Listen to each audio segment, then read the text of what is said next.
नमस्कार, आप देख रहे हैं आपका अपना चैनल भिवानी हलचल खबरों के संग में मैं हूं मनोज कुमार। आइए डालते हैं नजर आज के समाचारों पर। भारतीय जनता पार्टी के केंद्रीय मंत्री राव इंद्रजीत सिंह भिवानी पहुंचे और यहां पहुंचकर उन्होंने पत्रकारों से बातचीत की। वहीं इस दौरान भिवानी के ठाकुर बीर सिंह पार्क का निरीक्षण करने पहुंचे और ठाकुर बीर सिंह की फोटो पर पुष्प अर्पित किए। उन्होंने प्रधानमंत्री श्री नरेंद्र मोदी के नेतृत्व में किए जाने वाले अनेक कार्यों पर चर्चा भी की। आपको बता दें कि केंद्रीय मंत्री राव इंद्रजीत सिंह भिवानी पहुंचने के बाद ठाकुर बीर सिंह पार्क का निरीक्षण करने पहुंचे। इस दौरान उन्होंने स्वर्गीय ठाकुर बीर सिंह की फोटो पर पुष्प अर्पित कर नमन किया। वहीं इस दौरान ठाकुर बीर सिंह के परिजनों व भाजपा नेताओं द्वारा उनका गर्मजोशी से स्वागत भी किया गया। इस दौरान राव इंद्रजीत सिंह ने भरोसा दिलाया कि ठाकुर बीर सिंह पार्क का सौंदर्यीकरण करने के लिए वो एसपी व डीसी से मिलेंगे और उनसे बातचीत भी हुई है। वहीं इस दौरान उन्होंने चौधरी बीरेंद्र सिंह द्वारा कई बड़े नेताओं के भाजपा में घुटन महसूस करने के सवाल पर कहा कि मेरी रुचि भाजपा में है और मोदी में आस्था। मेरे बारे में कोई ऐसे सोचे तो गलत है। साथ ही बढ़ती महंगाई व बेरोजगारी के लिए उन्होंने कोरोना काल को जिम्मेवार बताया। राव ने कहा कि हमारा दुर्भाग्य था कि 3 साल कोरोना काल में निकल गए। तब हमारे मुल्क में ही नहीं पूरी दुनिया पर आर्थिक मंदी की मार पड़ी, पर मोदी की वजह से हमारे मुल्क ने दूसरे मुल्कों की तुलना में तेजी से आर्थिक हालात सुधारे और हमारा देश समृद्ध मुल्क माना जाता है। इसका श्रेय केवल प्रधानमंत्री श्री नरेंद्र मोदी को जाता है। देखिए, ठाकुर बीर सिंह के नाम के ऊपर ये पार्क का नाम रचा गया है। 77 के अंदर ये पार्क बनाया गया था, लेकिन 2007 के अंदर ये पार्क बनाया गया था। और जब से ये बना है इसके अंदर लोग व्यायाम करते हैं, कसरत करते हैं, योगा करते हैं। उनके साहिबजादे विक्रम सिंह जी ने मेरे को यहाँ आज बुलाया है और इस पार्क का सौंदर्यीकरण हो इसके लिए निवेदन किया है। तो मैंने डिस्ट्रिक्ट एडमिनिस्ट्रेशन की तरफ से भी और अपने एमएलए साहिबान, एमपी साहिबान जो यहाँ के हैं, उनकी तरफ से भी इनको आश्वस्त करवाया है कि आने वाले समय के अंदर इसको बहुत बढ़िया पार्क बनाएंगे, क्योंकि शहर के बीच के अंदर ये एक ऐसा पार्क है।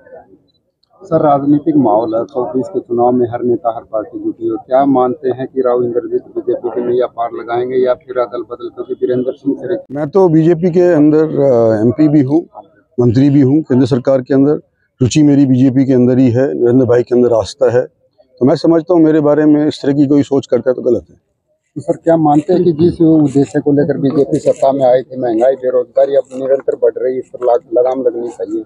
देखो, हमारा दुर्भाग्य ये रहा कि पिछले 3 साल कोविड की वजह से अर्थव्यवस्था चरमरा गई, और केवल हमारे देश की अर्थव्यवस्था नहीं चरमराई, सारे विश्व की अर्थव्यवस्था चरमरा गई।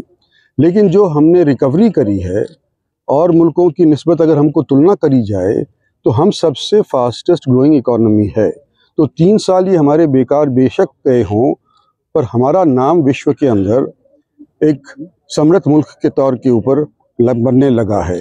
और यही नहीं, ऐसा मुल्क जिन्होंने कोविड का वैक्सीन अपने ही लिए इस्तेमाल ना किया। शिक्षा विभाग में अपनी 31 वर्षों की सेवा के बाद प्रहलादगढ़ के राजकीय वरिष्ठ माध्यमिक विद्यालय से डीपीई कौशल्या देवी सेवानिवृत्त हुई। गौरतलब है कि डीपीई कौशल्या देवी को 2012 में तत्कालीन राज्यपाल द्वारा स्टेट अवार्ड से सम्मानित भी किया गया था। सेवानिवृत्ति के अवसर पर छात्राओं द्वारा मंच के माध्यम से जोरदार प्रस्तुतियां भी दी गई। राजकीय वरिष्ठ माध्यमिक विद्यालय प्रहलादगढ़ में कार्यरत डीपी के पद पर कार्यरत कौशल्या देवी शिक्षा विभाग में 31 साल की सेवा देने के बाद सेवानिवृत्त हो गई। सन 1912 में इन्हें बेस्ट टीचर के रूप में तत्कालीन राज्यपाल द्वारा स्टेट अवार्ड से नवाजा गया था। विद्यालय में छात्राओं ने रंगारंग कार्यक्रमों की प्रस्तुति दी और समारोह की शोभा बढ़ाई। वहीं इस अवसर पर सभी स्टाफ मेंबर्स और बच्चे भी उपस्थित रहे। अध्यापिकाओं द्वारा किए गए कार्यों की भूरी भूरी प्रशंसा भी की।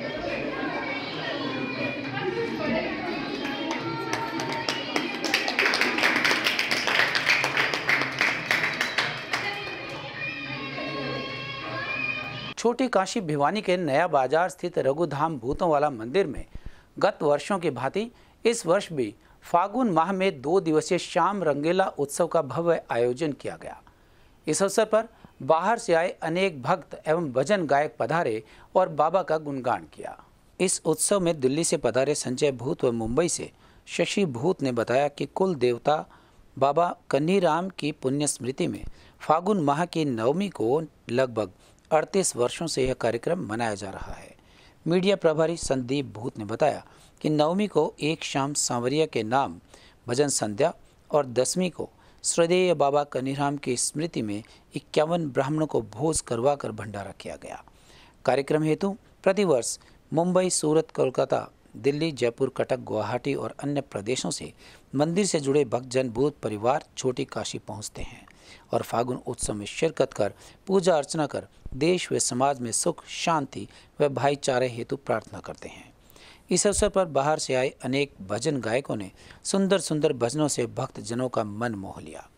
वहीं कार्यक्रम में जोगीवाला शिव मंदिर के महंत बाबा वैद्यनाथ जी महाराज ने विशेष तौर पर पहुंचकर अपना आशीर्वाद दिया और सभी भक्तजनों को आशीर्वाद देते हुए फाल्गुन उत्सव की व बाबा श्याम की महिमा से अवगत भी करवाया।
नहीं, इसी वजह से काम नहीं, क्योंकि जहाँ भगवान का नाम लेते हैं उसकी हमारी आत्मा शुद्ध होती है और हमारा जीवन सफल होता है। उसके साथ साथ हम सामाजिक है, समाज में पूर्ण रूप से सेवा करके और उस परमात्मा का नाम लेंगे।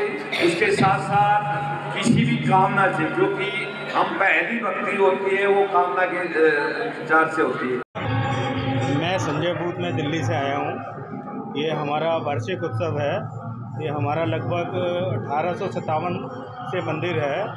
यहाँ हमारा हर वर्ष फागुन सुदी नवमी को ये कीर्तन हम लोग करते हैं और फागुन सुदी 10वीं को हमारा भंडारा होता है। तो हमारे जितने भी देश विदेश में बसे हुए भाई लोग हैं, परिवार है, सब यहाँ इकट्ठा होते हैं और सब बड़े प्रेम पूर्वक ही काम करते हैं। इसका मेन उद्देश्य ये है कि सब मिले और उनका सब में भाईचारा बढ़े। 170 वर्ष पुराना मंदिर है। पिछले साल सब भाइयों ने मिलकर इसका पुनर्निर्माण किया है, जिसमें लगभग 1 करोड़ रुपए खर्च हुए हैं। हमारे सब लगभग 1 करोड़ रुपए खर्च हुए हैं। हमारे सब परिवार ने सब जगह से, दिल्ली, बम्बई, कलकत्ता, इम्फाल, गुवाहाटी, जो जहाँ हमारे सब भाई रहते हैं, सब ने इसमें योगदान किया है। और इस मंदिर की हम चाहते हैं कि पुनः प्रगति होती रहे और हमारा जो ये सत्संग भवन है एवं जो कमरे हैं उनको भी हम अगले वर्ष इसको मरम्मत करवा के और इसको एयर कंडीशन करवाने की हमारी योजना है। हमारे बाबा की कृपा है कन्हीराम जी की, वो इस कार्य में हमें सफल करें। गीता भूत दिल्ली से आई हूँ। हम लोग यहाँ पर हर साल फागुन को इकट्ठा होते हैं और बड़ी धूमधाम से वार्षिक उत्सव मनाते हैं और यहाँ पर खूब फूलों की होली खेली जाएगी और बाबा का आशीर्वाद लिया जाएगा और 10वीं वाले दिन ब्रह्मभोज किया जाता है, जिसमें हमारे दूर दूर से सब लोग आते हैं और सब बाबा का आशीर्वाद लेते हैं। स्थानीय नेहरू पार्क स्थित शहीद स्मारक पर भिवानी जिले के अनेक पूर्व सैनिक एकत्रित हुए और अपनी मांगों को लेकर सरकार के प्रति भारी रोष प्रकट किया। वहीं राज्यसभा सांसद जनरल डीपी वत्स द्वारा दिए गए बयान को लेकर उन्होंने राजनीतिक से प्रेरित बताया और 1 रैंक 1 पेंशन की विसंगतियों को दूर करने की मांग की। 1 रैंक 1 पेंशन में विसंगतियों का विरोध कर रहे पूर्व सैनिकों के प्रदर्शन को लेकर 26 फरवरी को भिवानी आए राज्यसभा सांसद जनरल डीपी वत्स ने बयान दिया था कि प्रदर्शन कर रहे सैनिक कांग्रेस के सिखाए हुए हैं। ये सैनिकों की भाषा नहीं है बल्कि पॉलिटिकल बोल है, वरना सरकार द्वारा सैनिकों के लिए बेहतरीन बजट भी पेश किया गया है। इसी बयान को लेकर भिवानी जिले के पूर्व सैनिक शहीद स्मारक पर एकत्रित हुए और बयान की जोरदार निंदा भी की।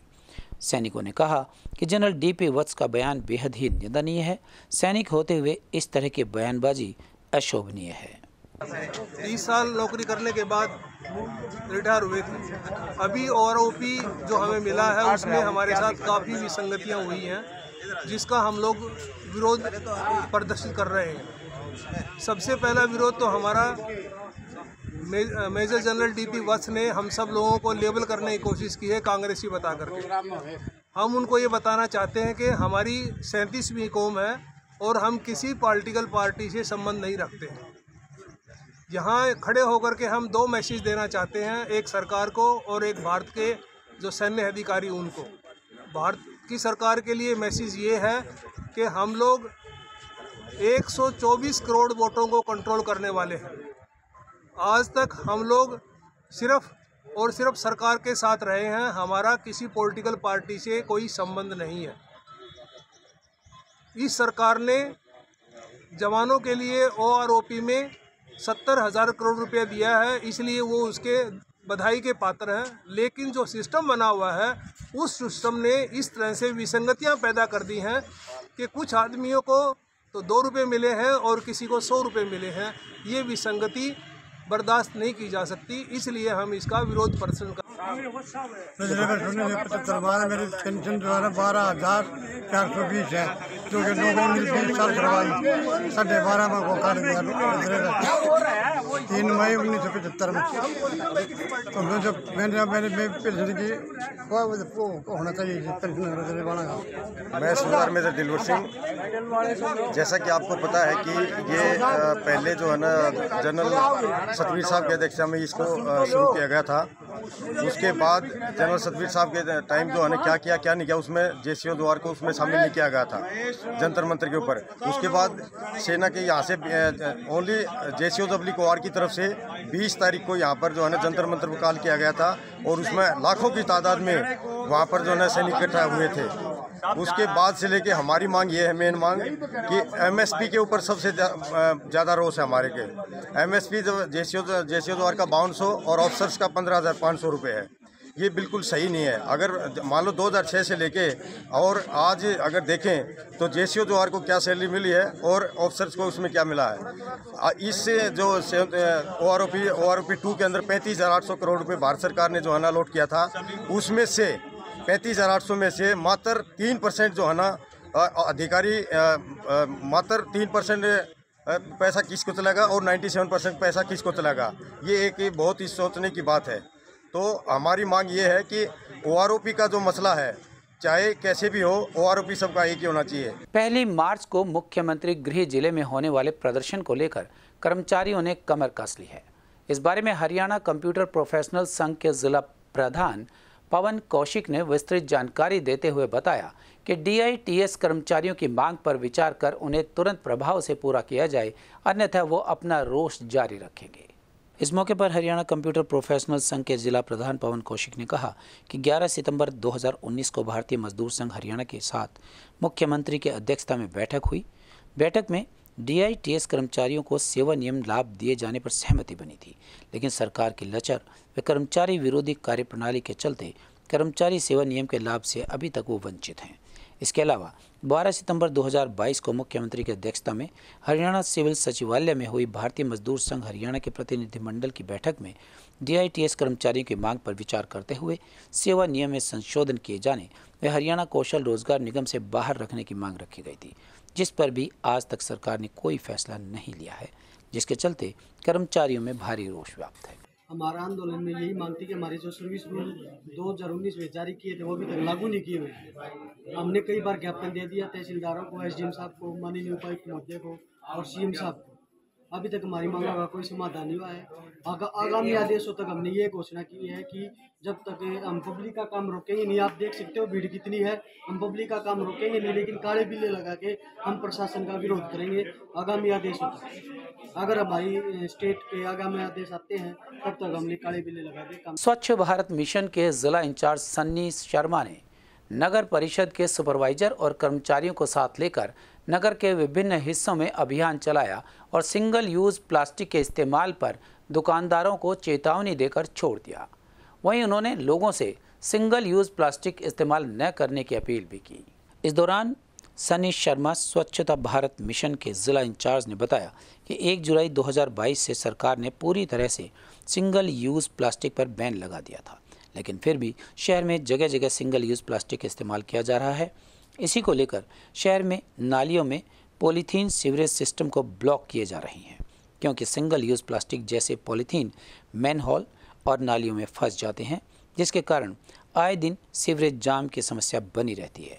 इसीलिए उन्होंने नगर परिषद के सुपरवाइजर और कर्मचारियों को साथ लेकर नगर के विभिन्न हिस्सों में स्वच्छता को लेकर एक विशेष अभियान चलाया और उन्होंने कहा कि यदि कोई भी व्यक्ति सिंगल यूज़ प्लास्टिक यूज़ करता हुआ मिलेगा तो उसके चालान भी किए जाएंगे। वहीं उन्होंने दुकानदारों को इस बारे में चेतावनी देकर छोड़ दिया। सनी शर्मा ने सभी लोगों से अपील की है कि जिलावासी भिवानी को स्वच्छ बनाने में अपना सहयोग दें। पहले सभी को मेरा नमस्कार। मैं सनी शर्मा, नगर परिषद भिवानी सिटी इंचार्ज।